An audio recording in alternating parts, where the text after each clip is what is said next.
Kalau Ani sendiri itu sudah ada sejak tahun 99, Pak. Masuk tahun masuk. 27 ini Betul, betul. Jadi sekarang sejak tahun 2022 itu berganti nama jadi Aero Nusantara Indonesia. Ani itu sebelumnya Aero Nordic Icelandic, Pak. Kita juga punya training, Pak.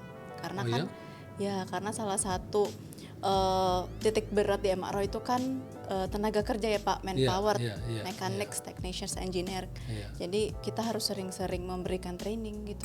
Kalau Bapak mungkin pernah dengar, teman-teman yang di rumah juga pernah dengar bahwa ada peristiwa namanya super cycle ya Pak. Sebetulnya demand-nya itu tetap ada Pak untuk perbaikan pesawat, karena kan pasti ada kenaikan jumlah operator ya Pak, kenaikan jumlah pesawat yang beredar di Indonesia gitu.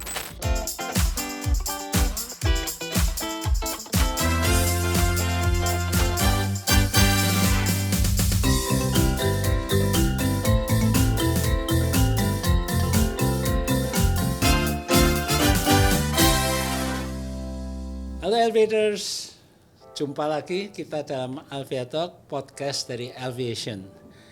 Kali ini kita akan membahas tentang seluk-beluk perawatan pesawat yang berkaitan juga dengan kelaikudaraan pesawat.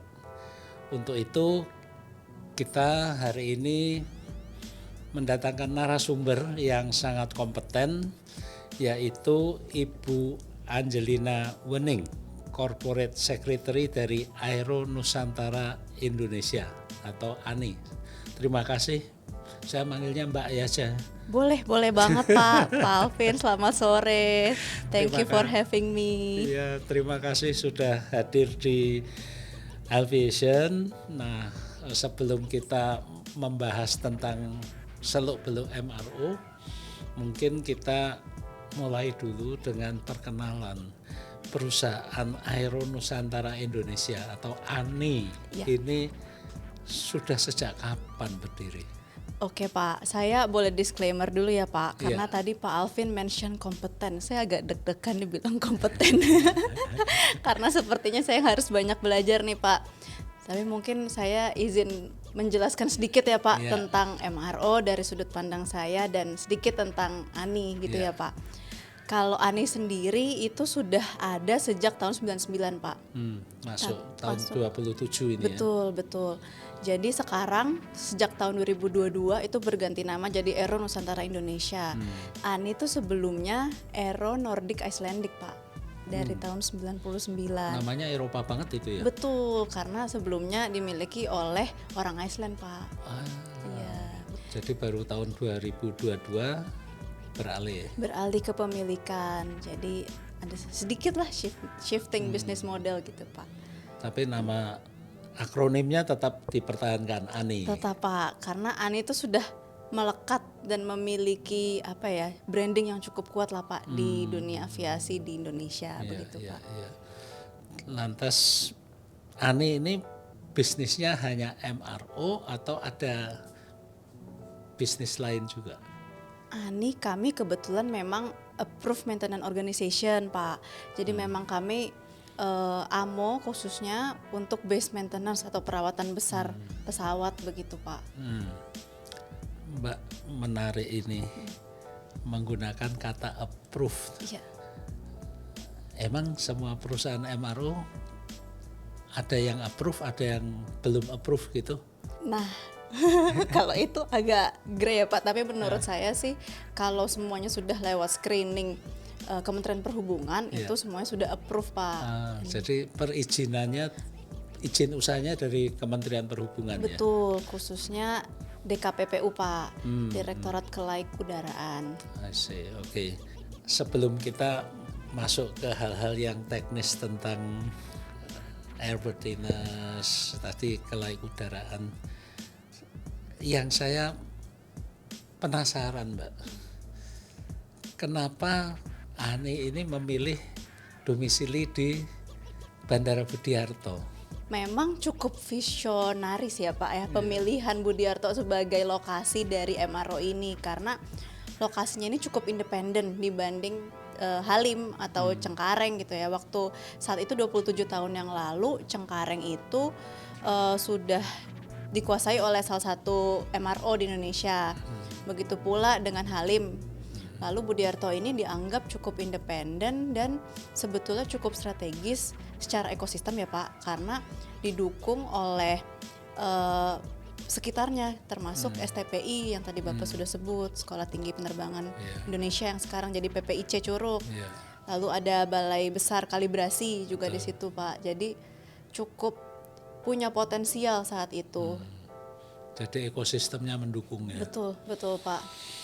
Iya. Nah, lingkup perusahaan MRO ini layanannya apa saja, Mbak?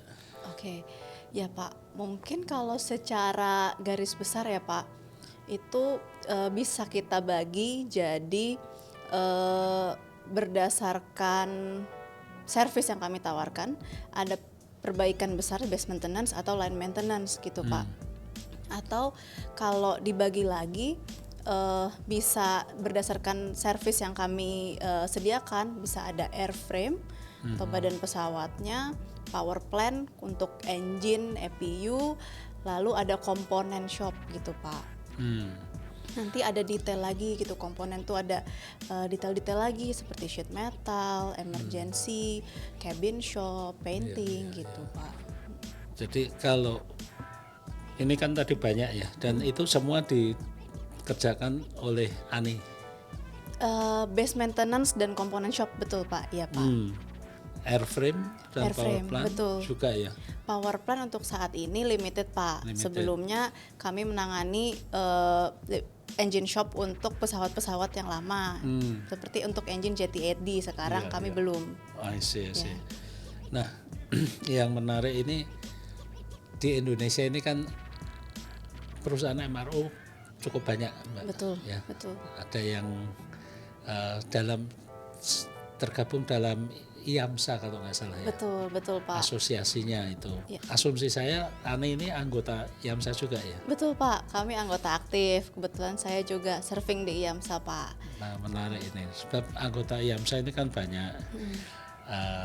Kalau saya melihat Ani ini kan cakupan layanannya banyak, seperti supermarket lah. Palu gada, palu mau gue ada gitu kan. Betul. Tapi ada juga ya yang spesialis kelihatannya ya. Betul Pak. Betul, memang secara umum ya Pak, MRO itu kalau di listnya Kementerian Perhubungan mungkin sekitar 40-50 banyaknya, tapi yang masuk ke IAMSA itu mungkin sekitar 30-an Pak. Dan itu dibagi lagi, ada yang khusus untuk perbaikan besar seperti base maintenance, line maintenance, ada juga yang spesifik menangani komponen shop gitu Pak. Dan sebetulnya target marketnya juga kadang ada yang berbeda nih Pak. Ada yang khusus general aviation seperti private jet gitu. Kalau Ani kan airline atau military gitu. Jadi segmennya ada sendiri-sendiri betul, ya. Dan betul. setahu saya juga ada yang spesialis helikopter juga. Betul Pak, betul. Baik Mbak, jadi dari penjelasan Mbak tadi kan macam-macam yang pelayanan yang ditawarkan. Berarti melayani E-check sampai D-check dong? Yes Pak, kami melayani tapi mayoritas C-check dan D-check Pak. Untuk melayani itu semua, infrastruktur dan fasilitas kerja yang disediakan itu apa saja? Ya Pak, nah kebetulan di akhir tahun 2024 kemarin Pak, kami baru saja untuk memenuhi kebutuhan market ya Pak, kami baru saja ekspansi Pak, dari 1 hanggar. Sebelumnya kami melebarkan sayap untuk punya 3 hanggar gitu. Lalu 3 hanggar itu untuk perawatan airframe, painting, lalu ada juga komponen shop Pak, workshop untuk mendukung perawatan besar seperti sheet metal, lalu ada painting, lalu ada emergency equipment, cabin shop dan lain-lain gitu Pak. Ya, kita juga punya training Pak, karena karena salah satu titik berat di MRO itu kan tenaga kerja ya Pak, manpower, mechanics, technicians, engineer. Jadi kita harus sering-sering memberikan training gitu Pak. Iya, dan itu adalah pekerjaan-pekerjaan yang tidak bisa diambil alih oleh AI itu ya. Betul sekali Pak. Kalau ngomongin AI memang sangat labor intensif lah MRO itu Pak. Betul. Nah Mbak, dengan infrastruktur dan fasilitas kerja seperti tadi termasuk painting ya, baru ngecat pesawat. Betul. Itu menarik itu. Nanti kapan-kapan kita mau lihat juga cara ngecat pesawat seperti apa di Indonesia itu. Boleh, welcome Pak, welcome to. Mbak, dengan infrastruktur yang sudah diperluas tadi, hanggarnya dari 1 sekarang 3 ya. Betul. Itu dalam waktu yang bersamaan bisa berapa pesawat yang dilayani? Kurang lebih 6 pesawat narrow body Pak, seperti Narrow body, ya. A320 atau 737NG begitu. Ya, itu yang populasinya paling banyak di Indonesia kan 737 dan 320 ya. Betul Pak. Bisa sampai 6 sekali. Sampai 6 Pak. Kebayang ya besarnya seperti apa itu. Dan jenis pesawat apa saja Mbak yang selama ini di perawatannya dilayani oleh ANI? Kalau yang saat ini Pak, kami melayani kebanyakan 737 series Pak, klasik. Lalu ada NG, ada A320. Lalu kami juga bisa untuk rotary itu ada Bell 412 Pak. Rotary juga Rotary juga ada Pak. Wow. Ya. Sama ATR 72 dan 42. ATR. Cukup pada umumnya untuk airlines itu ya. Untuk airlines Pak mayoritas. Menarik ini. Karena nggak banyak yang melayani fixed wing sekaligus rotary. Biasanya rotary ya spesialis rotary aja, fixed wing aja. Betul, karena kebetulan untuk rotary dan fixed wing kalau kita cater untuk semuanya pasti investmentnya akan cukup besar ya Pak. Jadi harusnya kita pilih salah satu sih target marketnya. Tapi mungkin untuk MRO besar memang yang punya hanggar memang kita didorong untuk sekaligus gitu melayani semuanya gitu Pak. Seperti yang tadi Bapak bilang Palu Gada gitu ya. Luar biasa. Ini saya baru tahu di Indonesia juga ada yang seperti itu. Nah Mbak, tadi saya akan tanya, berarti ANI melayani E-check sampai D-check. Betul. Pada umumnya untuk narrow body 737 dan 320 durasi pengerjaan C-check dan D-check itu berapa lama? Kurang lebih ya Pak dalam kondisi ideal. Di ideal yang saya maksud tuh di mana saat manpowernya sudah alokasinya sudah oke, lalu supply chainnya juga sudah oke, itu mungkin sekitar 3-4 minggu Pak. Itu C-check? Itu sudah C-check ya. D-check mungkin sedikit lebih lama ya, 1-2 bulan lah. Ya itu. Karena D-check itu kan airframe diperiksa secara detail itu ya. Betul, tidak cuma komponennya tapi lebih ke detail ya Pak, seperti korosi, CP gitu, lebih mendetail lagi lah. Sampai 3-4 bulan. Mungkin 2 bulan sampai 3 bulanan. 2 bulan sampai 3 bulan. Dan itu memang harus dijadwalkan ya. Betul, terjadwal. Jadwal dalam airlines kan juga perlu melakukan rotasi pesawatnya. Betul. Cuma yang bikin lama itu menunggu spare part Pak. Spare partnya. Betul, spare partnya. Karena spare partnya impor semua. Dan spare part pada umumnya bagaimana Mbak? Apakah sudah diketahui yang pada umumnya ini yang dibutuhkan, berarti sudah bisa ada stok, atau ada lebih banyak mana yang setelah diperiksa, dibongkar, baru ketahuan ini yang harus diganti? Ya sebetulnya kan memang seperti yang tadi Bapak bilang ya Pak, memang kita sudah punya stok untuk terutama yang no-go item gitu ya Pak, kita sudah punya basic stok, tapi pasti ada juga saat inspeksi, karena kan kalau dibilang C-check atau D-check biasanya apalagi untuk pesawat lama itu disertai juga inspeksi untuk dan maintenance untuk out of phase Pak. Jadi di luar C-check dan D-check itu. Jadi kadang-kadang banyak spare part yang ada di luar dari stok kami. Dan menunggunya untuk pesawat yang aging tuh cukup lama gitu Pak. Karena ya begitulah masalah supply chain di aviasi cukup menjadi sakit kepala ya Pak. Tantangan ya sekarang. Tantangan betul. Ya karena kadang-kadang juga kita pesan belum tentu barangnya ada juga. Betul, kendala di OEM-nya, kendala di raw material, supply chain-nya gitu Pak. Nah Mbak, tadi durasinya, sekarang estimasi. Ini pasti banyak yang ingin tahu perawatan pesawat itu seberapa mahal atau seberapa murah sih? Oke Pak, kalau dibilang berapa itu mungkin saya bisa ngeles tergantung Pak. Tergantung ya. Tergantung sama inspeksinya, hasil inspeksinya, sama tergantung komunikasi kita dengan customernya ya Pak. Terkait harga, bukan terkait work package-nya. Kalau work package-nya mengacu ke hasil inspeksinya gitu Pak. Tapi ya mungkin ya itu kurang lebih bisa ratusan ribu lah Pak, US dollar sampai jutaan gitu tergantung hasil inspeksinya gitu. Hasil inspeksi. Iya. Ratusan ribu sampai Ratusan juta. ribu, iya. Dan berdasarkan data, angka ini ya memang kalau dibandingkan dengan total biaya airlines Pak, itu sekitar 8-12% lah biaya maintenance itu Pak. Jadi 8-12% biaya operasi airlines itu untuk maintenance. betul. Jadi maintenance ini salah satu dari 5 pengeluaran terbesar airline. Jadi harus siap-siap teman-teman yang mau bikin airline. Siapa tahu ada ya. Ratus ribu sampai juta itu dolar ya, bukan rupiah ya? Iya Pak. Oh, saya kira rupiah. Dan dolarnya Amerika ya Pak. Wah, lumayan juga ya. Nah, tadi untuk perawatannya si cek, apalagi kalau dicek pasti lebih mahal lagi ya. Betul. Karena lebih banyak yang dikerjakan. Sedangkan untuk ngecat ulang itu 737, 320 kembali lagi ya, tergantung dari kualitas dan sebagainya. Betul. Tapi umumnya itu pada kisaran berapa ngecat satu pesawat itu? Kalau ngecatnya sendiri tergantung lagi Pak sama apa aja sih yang dilakukan di pengecatan, karena kan pengecatan itu enggak selamanya harus stripping semuanya ya Pak. Ada yang cuma parsial aja gitu. Tapi materialnya sendiri sih cukup mahal sih Pak. Cukup mahal, bisa puluhan ribu lah sampai puluhan ribu materialnya sendiri, material catnya sendiri gitu. Jadi ya materialnya mungkin bisa buat DP moge ya Pak. Bukan lagi beli DP mobil, itu bisa beli untuk beli mobil itu. Wow, itu materialnya aja segitu, belum manpower ya. Itu apalagi kalau stripping itu kan harus dilepas dulu kan. Betul. Satu persatu. Ya karena memang mahal karena bukan karena margin kami yang tinggi izin Pak, bukan tapi karena memang bahannya dan pekerjaannya yang itu ya. Betul.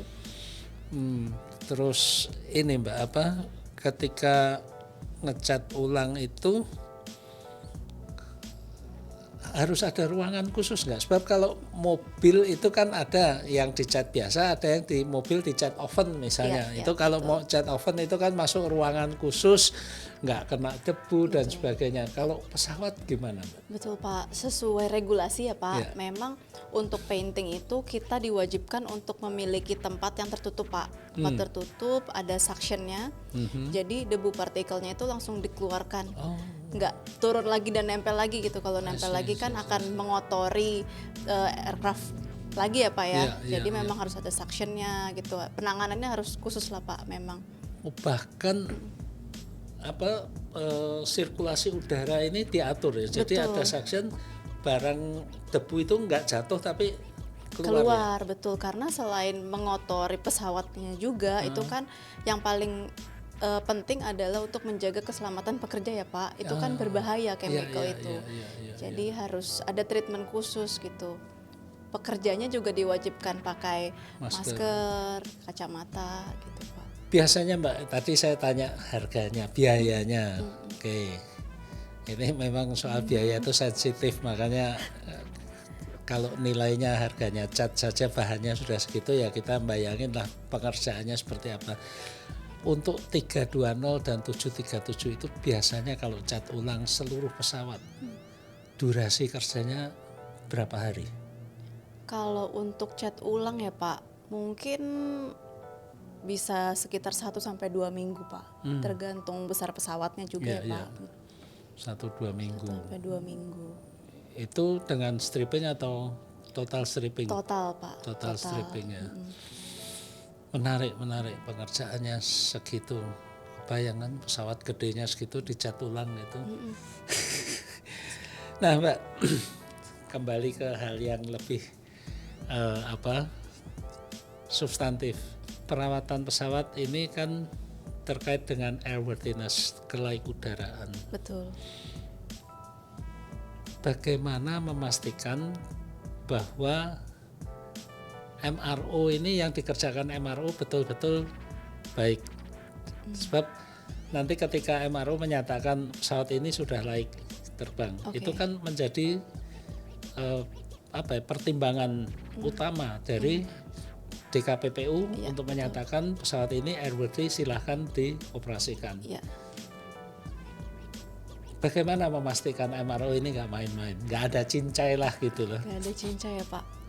Sebetulnya ya Pak, kalau dengar kata airworthiness, kelayak udaraan itu sebetulnya itu nafasnya MRO Pak. Karena itu yang kami jual ya, service dan trust ke customer gitu. Jadi mau nggak mau ya kita memang harus serve airworthiness itu Pak. Dan ya kita nggak mau lah Pak, kalau kita violate itu otomatis klien akan hilang trustnya ya Pak ke kita. Dengan cara apa? Secara internal kita pasti menjamin Pak bahwa pertama kita saat mulai nih Pak agreement dengan customer gitu, kita pasti selalu sama-sama berjanji Pak dalam agreement itu bahwa kita tidak akan ada yang berkompromi atas kelayak udaraan. Itu satu Pak. Dan dua, itu kan kami mengerjakan work package untuk perbaikan maintenance itu berdasarkan regulasi yang ada ya Pak dari DGCA, dari FAA begitu. Nah itu hampir setiap fase perbaikan itu ada reviewernya Pak, ada double checkernya itu quality control gitu. Misalnya spare part datang itu selain diterima oleh tim material handling ada quality controlnya.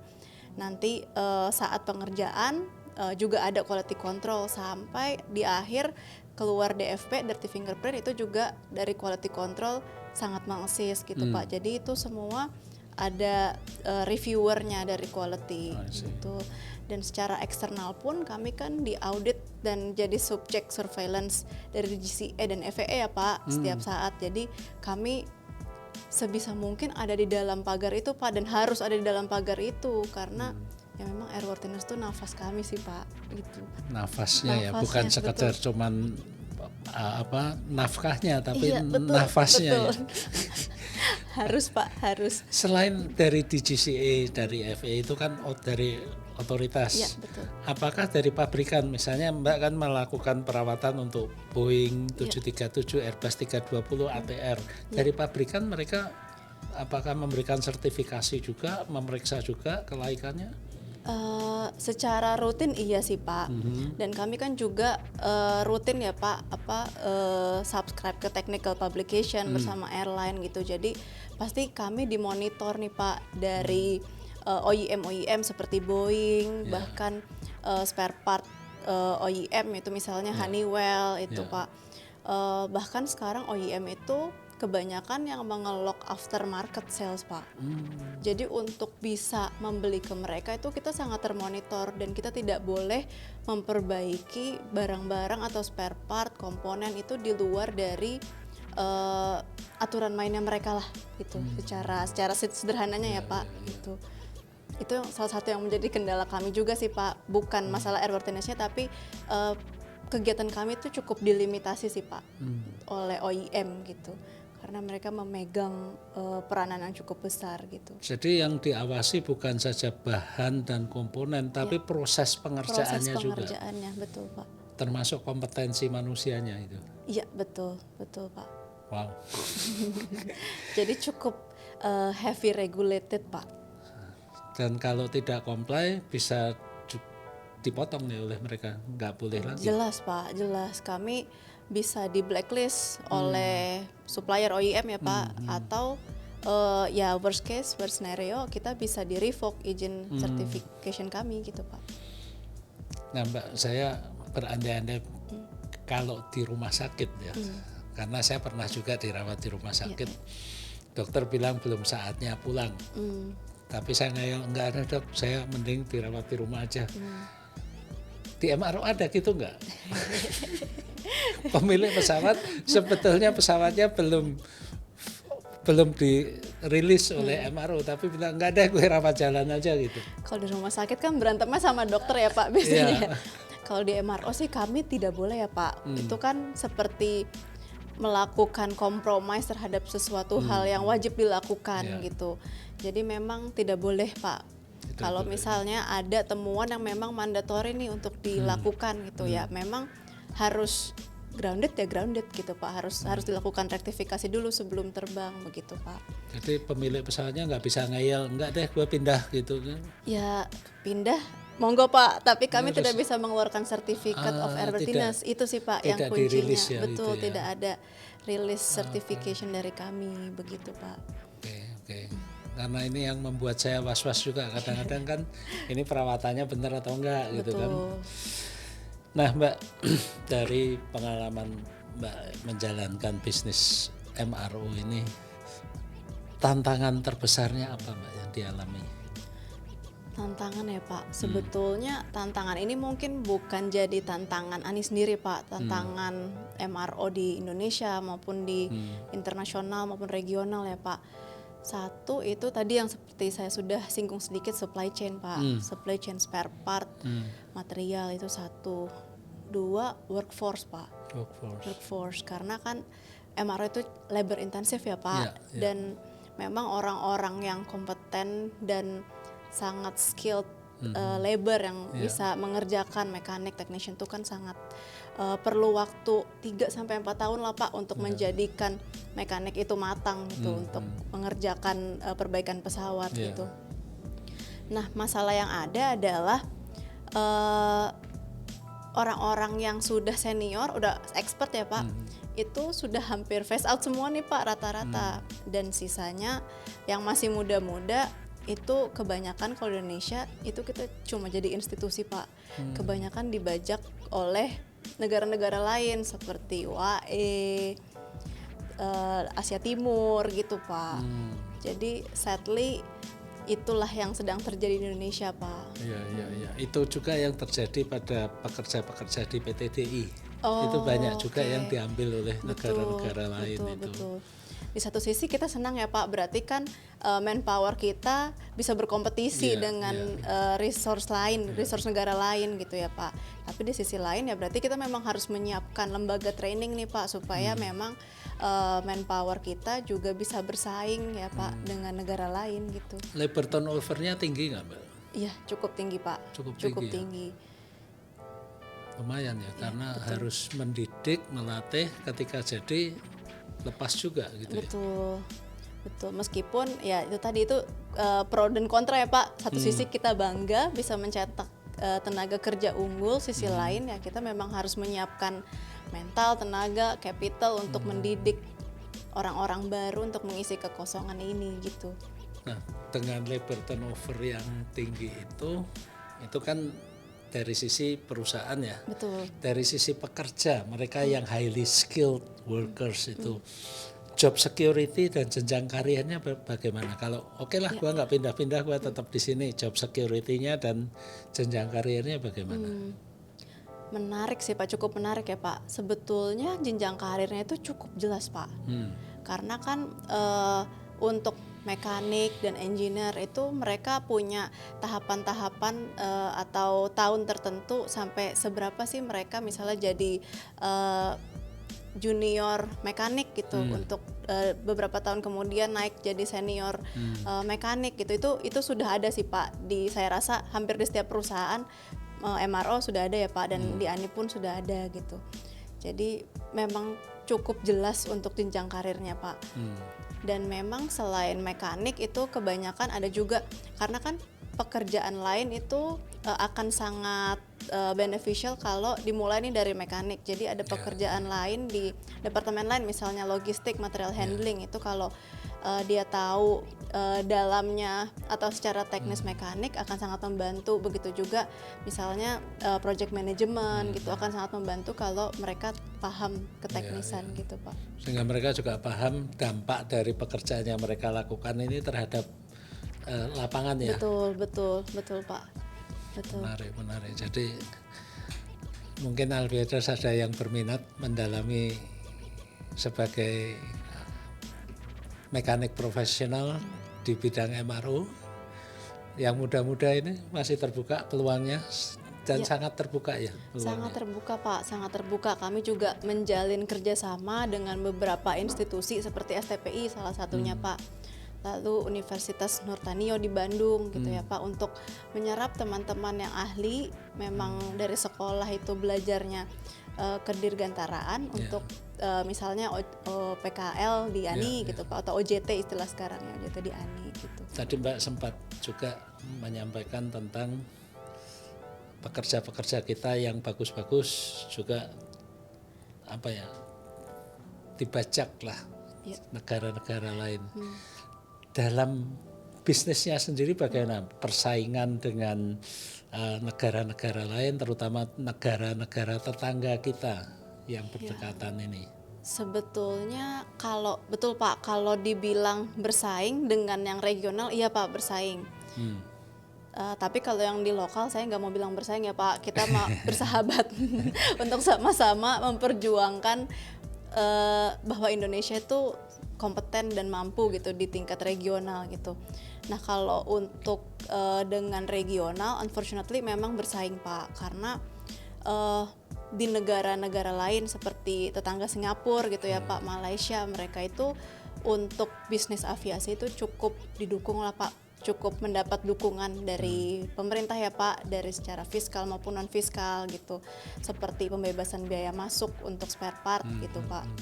Lalu Lartas juga ada, mereka dapat hal positif lebih lah gitu. Itu yang menjadi advantage mereka buat kita. Dan unfortunately berdasarkan data juga nih Pak, sedikit fun fact bahwa di Indonesia itu untuk pesawat registrasi PK ya Pak, untuk pesawat Indonesia itu 46%, hampir separuhnya itu pergi ke negara tetangga Pak. 46%. Iya. Jadi cukup disayangkan ya Pak sebetulnya. Kenapa? Karena biayanya lebih murah atau karena hal-hal lain? Salah satunya karena spare partnya Pak. Spare partnya kalau masuk ke Indonesia itu memang sekarang sudah ada Pak pembebasan biaya masuk. Terima kasih untuk Kementerian Perhubungan dan Kementerian Keuangan, juga Kementerian Perindustrian untuk joint effortnya. Dan ini kan masih terus berlangsung ya Pak, tapi memang masih banyak spare part yang masih dikenakan biaya masuk ini Pak gitu. Jadi tapi sudah ada ini ya, sudah dimulai ya. Sudah dimulai Pak. Bertahap, sudah ada ini ya, kelonggaran untuk biaya masuk, pajak impor itu ya. Betul. Ya lumayan kalau itu, tapi kalau yang utama itu kan seperti Singapura dan Malaysia. Betul. Itu kan praktis seperti Singapura, zero ya. Zero tax, nggak ada pajak, nggak ada biaya masuk di sana, sehingga komponen menjadi lebih murah. Iya, betul Pak. Iya. Nah, dengan segala kondisi yang dihadapi ini, Mbak Wening melihat masa depan industri MRO di Indonesia ini seperti apa? Kalau saya lihat sih sangat cerah Pak. Saya optimis nih Pak. Saya sangat optimis Pak. Sangat cerah sebetulnya, karena kalau Bapak mungkin pernah dengar, teman-teman yang di rumah juga pernah dengar bahwa ada peristiwa namanya super cycle ya Pak. Sebetulnya demand-nya itu tetap ada Pak untuk perbaikan pesawat, karena kan pasti ada kenaikan jumlah operator ya Pak, kenaikan jumlah pesawat yang beredar di Indonesia gitu. Tapi untuk membuat MRO itu justru tantangannya cukup banyak, sehingga ya demand dan supply ini tidak berimbang lah. Jadi untuk MRO di Indonesia ini ya cukup banyak pangsa pasarnya dan tidak berebut, makanya dari tadi tidak berebut, makanya tadi saya mau meng-highlight bahwa sebetulnya sesama Indonesia sendiri itu bukan kompetisi sebetulnya Pak. Dan memang itu yang pertama Pak. Yang kedua, dan memang kita punya manpower yang skillful Pak. Jadi orang-orang kita itu sangat ahli Pak. Jadi makanya banyak yang quote-unquote dibajak lah oleh negara lain. Tapi kan itu secara tidak langsung juga menunjukkan bahwa kita punya orang yang pinter-pinter loh sebetulnya gitu. SDM kita memang nggak kalah. Betul. Ya, dari yang lain-lain, bahkan unggul. Betul Pak. Nah, buat aviators yang mungkin mempertimbangkan berkarir di bidang MRO, saran Mbak Wening apa? Apa yang perlu disiapkan? Selain pendidikan, pelatihan, sertifikasi, mental mungkin betul Pak, setuju Pak. Mental ya Pak, mental dan curiosity sih Pak. Mau belajar lebih dari apa yang mereka pelajari di bangku sekolah gitu ya Pak. Mungkin kan kalau masalah di Indonesia in general itu ada gap antara lulusan perguruan tinggi atau SMK, SMA dengan kenyataannya di lapangan ya Pak. Jadi rasa curiosity itu sih Pak yang saya highlight, semoga teman-teman di rumah bisa menggali itu supaya tidak cepat bosan gitu Pak.